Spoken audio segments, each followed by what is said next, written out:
नमस्कार प्रिय विद्यार्थियों। आज हम पढ़ेंगे डीसी थ्योरी की क्लास नंबर 2। इससे पहले एक क्लास हमने पढ़ ली है डीसी थ्योरी की, तो आज हम क्लास नंबर 2 करेंगे किसकी, डीसी थ्योरी की। अगर हमारे द्वारा क्लास 1 करवाई गई है तो क्लास आपको कैसी लगी है आप कमेंट बॉक्स में जरूर बताना।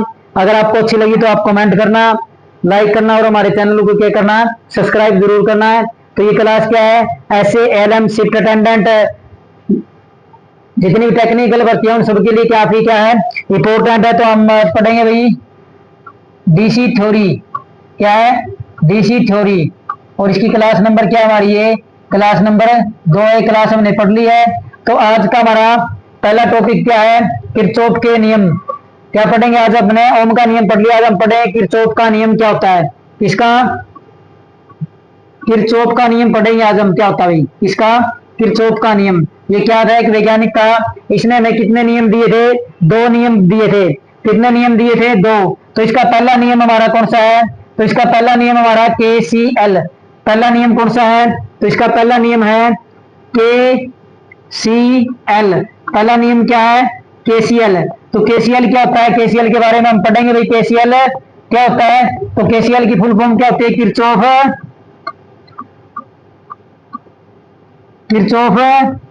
Current law. क्या, किरचॉफ करंट लॉ, किरचॉफ का धारा का नियम। तो पहले क्या होता है, किरचॉफ का धारा का नियम। तो धारा का नियम क्या होता है, किसी भी बंद परिपथ के नोड पर क्या होता है, किसी भी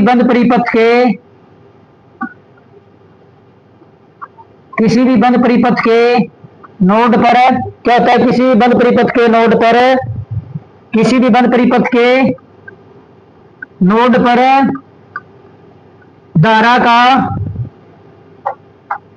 धारा का बीजगणितीय योग। क्या, धारा का बीजगणितीय योग,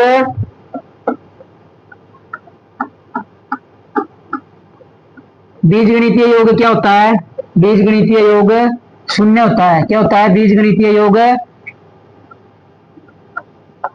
क्या होता है, शून्य होता है। क्या होता है भाई, KCL क्या होता है, किसी भी बंद परिपथ के नोड पर धारा का बीजगणितीय योग क्या होता है, शून्य होता है। तो इसका मतलब क्या होता है, इनकमिंग धारा, आने वाली धारा, इनकमिंग धारा और आउटगोइंग धारा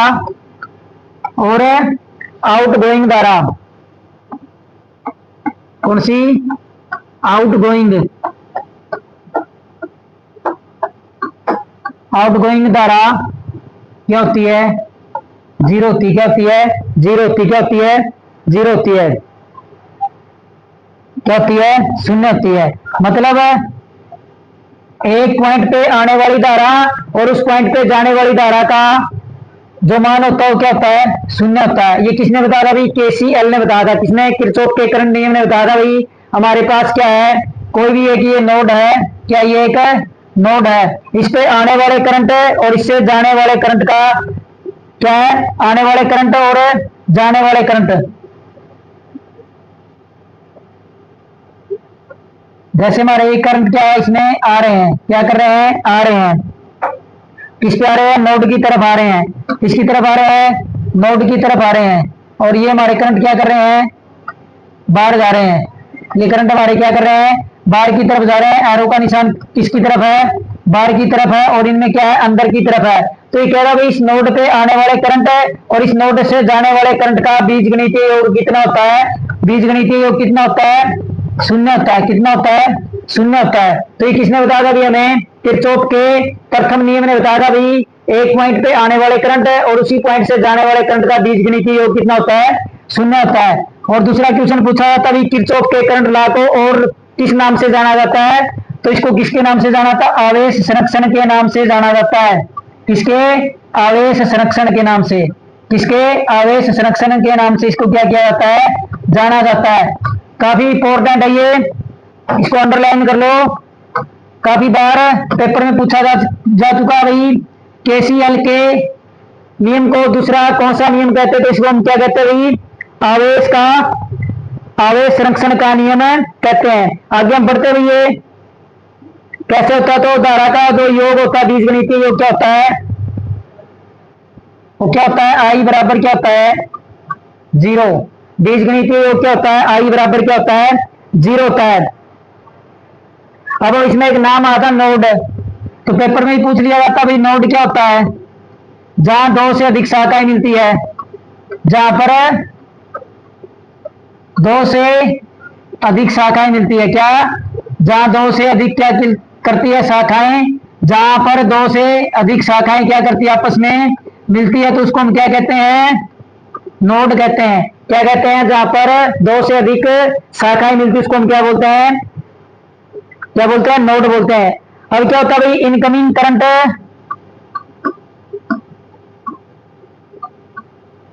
इनकमिंग करंट, आने वाला करंट बराबर में क्या होता है? Out going. क्या है? Out going, out going current. तो ये क्या होते हैं भाई?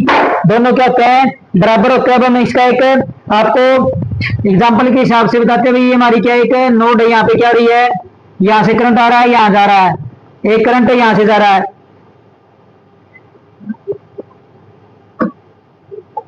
ये चला गया, ये हो गया और ये हो गया। तो ये हमारा क्या एक नोड है? क्या एक नोड पॉइंट है जहां पे दो से अधिक क्या मिल रही है? शाखाएं मिल रही है। क्या मिल रही है? एक से अधिक क्या मिल रही है? शाखाएं मिल रही है।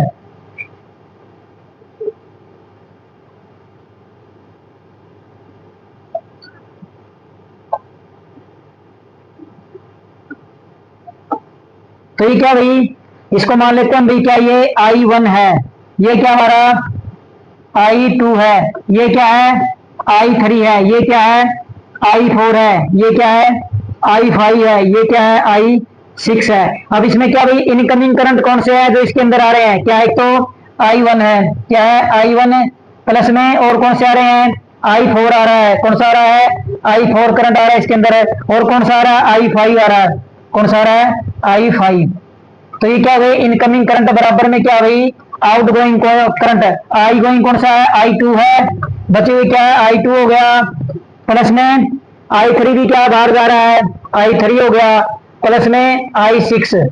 तो क्या है? ये आने वाले करंट है और ये जाने वाले करंट का बीजगणितीय योग क्या होता है? शून्य होता है। ये किसने बताया था हमें?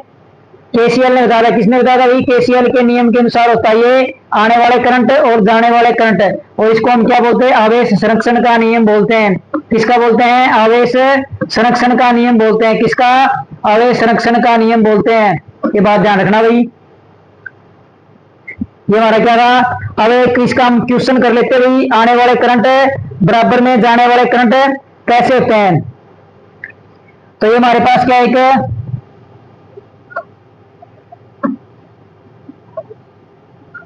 सोर्स है धारा देने का। किसका? धारा देने का। तो इसमें बना रखा है भाई, इसमें से कई शाखाएं जा रही है। जैसे यहां से एक शाखा निकली है ये, और एक शाखा क्या कर रही है? ऊपर जा रही है। क्या कर रही है? ऊपर जा रही है। ये होगी।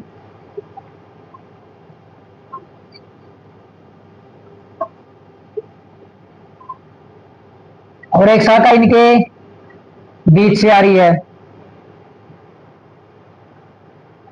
ये आ गई हुई। अब इनकी क्या दी हुई हमें? वैल्यू दे रखी है। तो जो हमारा ये सोर्स है वो क्या है? कितने एम्पियर का है? 20 एम्पियर का है। कितनी धारा इसके अंदर है? 20 एम्पियर। ये एक नोड है। क्या एक है? नोड। इसकी जो धारा वो कितनी है? 20 एम्पियर है। अब हम देखते हैं भाई कैसे हम इसको निकालते हैं। तो देखो यहां से धारा चली है, क्या कर रही है? धारा चल रही है।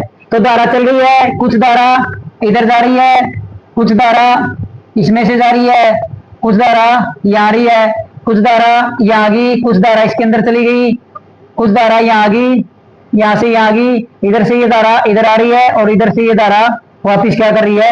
जा रही है। ये ऐसे क्या कर रही है? अब इनके मान लिख लेते हैं कौन सी धारा कहां से कितनी जा रही है। यहाँ से ये धारा चली है, यहाँ पे पहुंची है कितने? 12 एम्पियर। यहाँ से 20 एम्पियर की धारा चली है, उधर कितनी चलेगी? 12। तो इधर कितनी आई है? 8 एम्पियर। कितनी धारा आई है? 8 एम्पियर आई है। कितनी आई है? 8 एम्पियर। ये धारा यहाँ से चल के यहाँ पे भी कितनी पहुंची है, 12 एम्पियर। कितनी है, यहाँ से जो धारा चली थी वो दो दिशाओं में बढ़ गई है। कितनी दिशाओं में, दो में, एक इधर चली गई है, कुछ इधर चली गई है। अब ये धारा यहाँ से आई है, ये भी कितनी दिशा में चली गई है, दो दिशाओं में। कुछ धारा इधर आ गई है, कुछ धारा इधर आ गई है। तो इसमें लिखा हो भाई यहाँ पे कितनी एम्पियर आई है, 4 एम्पियर है। अगर 12 में से 4 एम्पियर इस साइड आएगी तो यहाँ पे कितनी बचगी, 8 एम्पियर धारा बचगी। कितनी बचगी, 8 एम्पियर। अब ये धारा यहाँ से निकल के यहाँ आ गई और ये धारा यहाँ से यहाँ गई, और ये धारा कहाँ आ गई है भाई, ये दोनों इकट्ठी हो गए, यहाँ पे आ गई 4 ही आई और 8 ही आई, कितनी होगी, 12 एम्पियर धारा आ गई। और यहाँ से फिर कितनी धारा आएगी, 12 एम्पियर। यहाँ से धारा चली, यहाँ कितनी आएगी, 8 एम्पियर। इधर से कितनी आई है, 8। इधर से कितनी आई, 12। इधर से कितनी आई, 8। तो यहाँ पे धारा कितनी आएगी, 20 एम्पियर। और ये 20 एम्पियर धारा वापस किसमें जा रही है, इसके अंदर है। तो ये तो थी आउटगोइंग, और ये क्या है, इनकमिंग।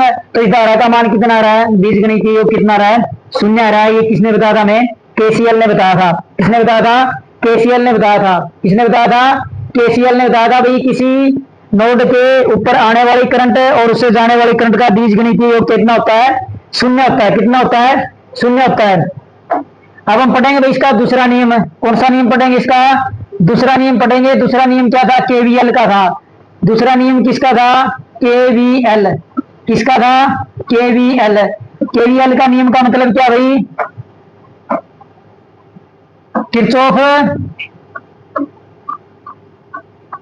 Kirchhoff voltage law.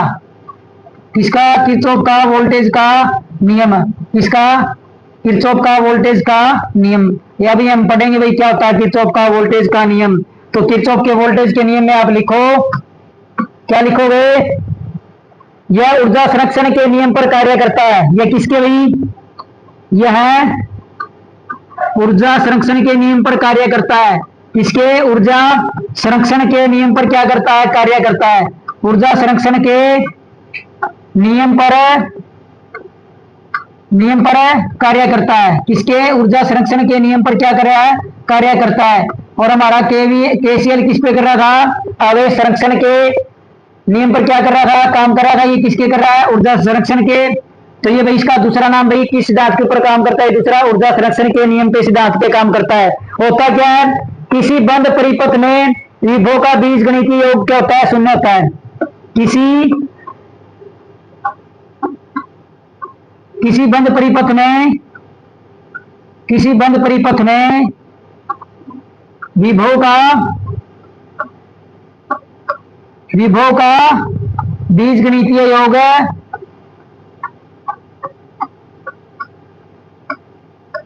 बीजगणितीय योग क्या होता है, 0 होता है। उसमें क्या होता था, केसीएल में धारा का मान क्या होता था, 0 होता है। इसमें किसका होता है, विभव का मान कितना होता है, 0 होता है।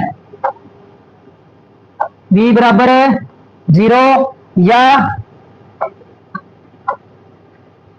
I आर बराबर 0, क्योंकि वोल्टेज निकालने का सूत्र हमारा क्या था, V बराबर IR। तो ये क्या होता है, 0 होता है। ये किसने बताया था भाई, केसीएल ने बताया था भाई किसी भी बंद परिपथ के अंदर जो विभव का जो बीजगणितीय योग होता है वो क्या होता है, 0 होता है। और ये ऊर्जा संरक्षण के नियम पर क्या करता है, कार्य करता है। ये था हमारा भाई केवीएल, किरचॉफ का वोल्टेज का नियम 2 नंबर। अब आगे हम पढ़ लेते हैं इसमें और क्या क्या चीजें होती है, कैसे होता है।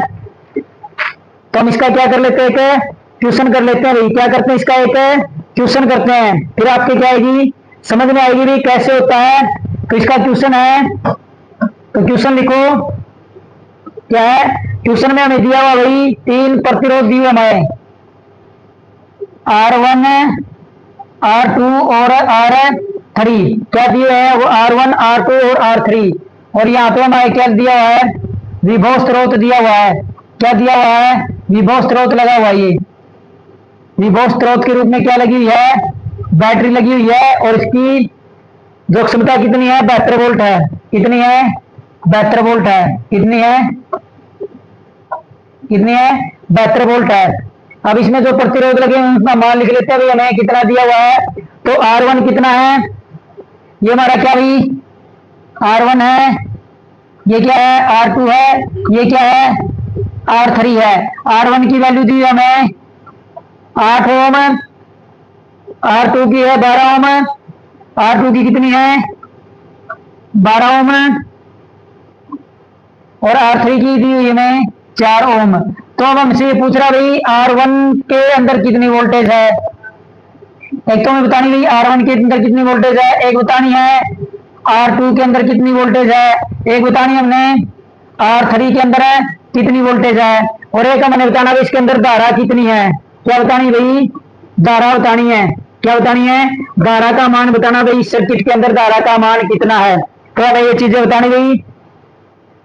तो एक तो बताना भाई इसमें हमने धारा, तो धारा हमारी क्या होती है, धारा होती है हमारी आई बराबर है, क्या होता है V बटे R होता है। क्या होता है V बटे R होता है। क्या होता है V बटे R होता है। तो R हमारे पास कितनी है 72 वोल्ट है, और प्रतिरोध हमारे पास कितना भाई, प्रतिरोध किसमें जुड़े है, सीरीज के अंदर जुड़े हैं। प्रतिरोध किसमें जुड़े हैं, सीरीज में जुड़े हैं। तो सीरीज में क्या होता है भाई, RT बराबर है R1 प्लस में R2 प्लस में R3। R1 की वैल्यू कितनी है 8 है, R2 की कितनी है 12, R3 की कितनी है 4 है। तो टोटल कितना हो गया 24 ओम हो गया। कितना हो गया 24 ओम हो गया। तो कितना आया है 24 ओम, और 24 ओम इसको काटें तो कितना आ जाएगा 3 एम्पियर आ गया हमारा। जो सर्किट के अंदर धारा वो कितनी है 3 एम्पियर की धारा चल रही है। कितनी धारा चल रही है 3 एम्पियर। अभी हम पूछ रहा भाई V1 की वैल्यू कितनी होगी, V2 की वैल्यू कितनी होगी, और V3 की वैल्यू कितनी होगी। तो हम निकाल लेते हैं भाई V1 V2 और V3। क्या निकाल लेते हैं V1 V2 और V3। V1 निकालेंगे तो V1 के अंदर क्या भाई R1 है, तो V क्या सूत्र होता है I गुणा R होता है। तो V1 की निकालेंगे तो हमें प्रतिरोध किसका चाहिएगा। एक बात और भाई, जो सीरीज सर्किट होता है, सीरीज सर्किट के अंदर क्या रहती है, धारा समान रहती है। क्या रहती है, धारा समान रहती है। क्या रहती है, धारा समान रहती है। तो इस पूरे सर्किट के अंदर जो धारा है वो टोटल कितनी है 3 एम्पियर है। कितनी है 3 एम्पियर है। तो V1 की वैल्यू निकालेंगे तो हमें किसका मान चाहिए R1 का और I का। R1 का मान हमारे पास कितना है, R1 है 8, I का मान कितना है 3 है। तो V1 की वैल्यू कितनी होगी 24 वोल्ट है। ऐसे ही हम किसकी निकालेंगे V2 की, V2 की निकालेंगे तो क्या हो जाएगा हमारा R2 गुणा में I, क्योंकि I क्या रहेगा समान रहेगा। R2 की वैल्यू कितनी है 12 है, और I की वैल्यू कितनी 3, तो ये कितना आ गई 36 वोल्ट आ गई। कितनी आ गई 36 वोल्टेज आ गई। अब निकालेंगे V3 की, तो V3 की क्या आएगी R3 गुणा में I। R3 कितना है 4 है, और I कितनी है 3, तो ये कितना हो गया 12। तो अब देख लो भाई टोटल वोल्टेज कितनी थी 72 थी। अब V1 V2 और V3 की वैल्यू कितनी आई है, V1 बराबर है 24, V2 बराबर कितनी है 36, V3 बराबर कितनी है 12। अब इनका जोड़ कर दो कितना आएगा 6 4 10 और 2 12, 1 2 और 3 5 और 1 6 1 7। तो ये भी कितना आया है 72 आ रहा है। तो हमने पढ़ा था भाई किसी भी बंद परिपथ में विभव का मान क्या होता है शून्य होता है, या IR का मान क्या होता है शून्य के बराबर होता है। तो ये हमने क्या कर दिया अभी KVL को यहाँ पे प्रूफ करके दिखा दिया अभी आपको। क्या होता है, ये होता है KVL का नियम, किरचॉफ वोल्टेज का नियम। अगर ये 1 या 2 बार देखो तो आपको समझ में आ जाएगी। अगर समझ में नहीं आई तो आप कमेंट कर सकते हो, हम ये आपको दोबारा करवा देंगे क्या होता है। आगे पढ़ेंगे भाई कार्य क्या होता है, क्या है कार्य, क्या पढ़ेंगे कार्य। कार्य को हम क्या बोलते हैं भाई वर्क, क्या बोलते हैं वर्क। तो इसकी परिभाषा लिखो भाई कार्य क्या होता है। तो कार्य क्या होता है, जब किसी वस्तु पर बल लगता है तो वस्तु कुछ दूरी तय करती है, उसे हम क्या करते हैं कार्य करते हैं। जब किसी वस्तु पर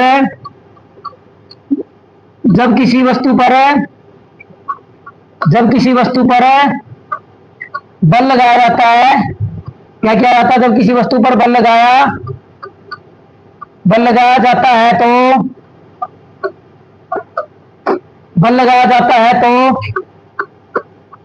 तो वस्तु क्या करती है, तो वस्तु कुछ दूरी तय करती है। क्या करती है, वस्तु कुछ दूरी तय करती है। इसको हम क्या बोलते हैं, कार्य कहते हैं। क्या भाई किसी चीज पे हमने बल लगाया, उसने कुछ क्या कर लिया, दूरी तय कर ली, तो उसको हम क्या बोलते हैं, कार्य बोलते हैं। कार्य को किससे लिखते हैं, हम डब्ल्यू से लिखते हैं। किससे लिखते हैं, डब्ल्यू से। तो बल लगाएंगे, बल लगाया तो कोई वस्तु क्या करेगी, अपनी जगह से विस्थापित हो जाएगी। तो क्या होता है, विस्थापन। क्या किसी वस्तु पे हमने बल लगाया, बल लगाया तो वस्तु क्या होगी, वहां से विस्थापित होगी, उसको हम क्या बोलते हैं, कार्य बोलते हैं। क्या बोलते हैं, कार्य बोलते हैं। मात्रक क्या होता है, मात्रक होता है न्यूटन मीटर। मात्रक क्या होता है, कार्य का, कार्य का मात्रक होता है न्यूटन मीटर, या और क्या होता है, जूल। दूसरा क्या होता है, जूल। दूसरा कौन सा होता है, जूल। और भी हो सकता है न्यूटन मीटर या जूल, या क्या हो सकता है भाई, वाट गुणा में सेकंड, या क्या हो सकता है, वाट गुणा में सेकंड।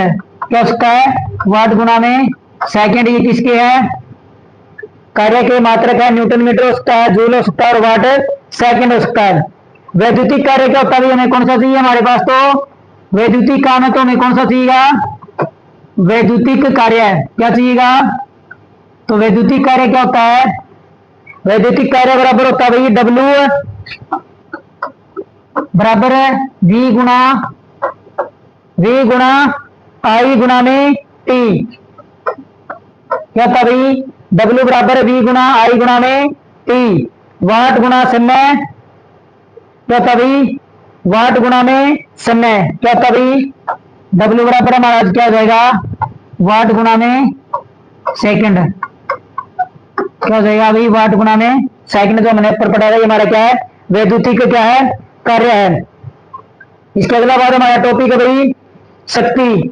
क्या है, शक्ति। शक्ति को हम क्या बोलते हैं, पावर। क्या बोलते हैं, पावर बोलते हैं। शक्ति की और ऊर्जा की परिभाषा लगभग सेम सी। आपने क्या ध्यान रखना है, छोटी सी ट्रिक याद रखनी है।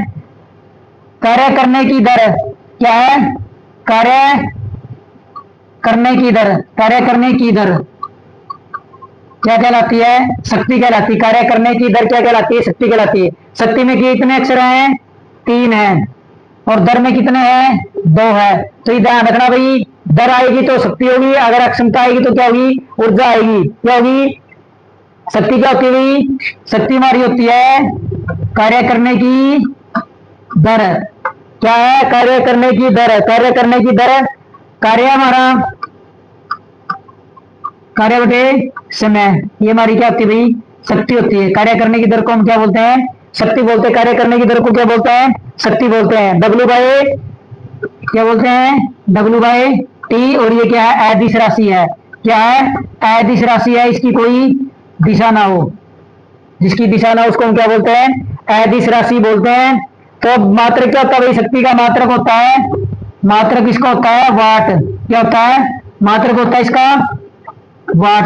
क्या होता है, मात्रक होता है इसका वाट। क्या होता है, मात्रक वाट होता है। अब पढ़ लेते भाई, टी बराबर हमारा क्या होगा भाई, टी बराबर हमारा होता है वी गुणा आई। क्या होता है, टी बराबर क्या होता है हमारा, वी गुणा आई, वोल्टेज गुणा में करंट। क्या होता है, वोल्टेज गुणा में करंट। क्या होता है, वोल्टेज गुणा में करंट। तो ये थी हमारी क्लास नंबर 2। एक क्लास के बाद हमारा क्या, ये डीसी थ्योरी का क्या हो जाएगा, चैप्टर पूरा हो जाएगा। क्लास कैसी लगी आपको, कमेंट बॉक्स में आप जरूर बताना। धन्यवाद।